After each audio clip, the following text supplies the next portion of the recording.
বাংলাতে একটা কথা আছে, বাসনে ভাত না থাকলে ভাষণে পেট ভরে না। ঠিক কিনা বলেন? বাসনে ভাত না থাকলে ভাষণে পেট ভরে না, পেটে খেলে পিঠে সয়।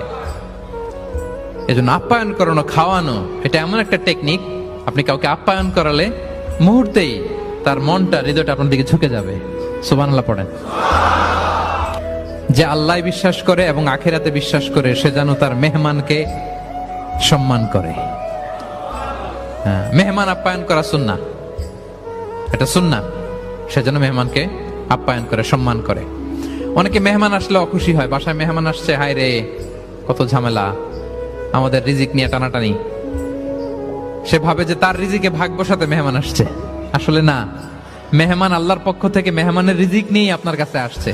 সে আসার ফলে আপনাদের রিজিকে বরকত হয়ে গিয়েছে।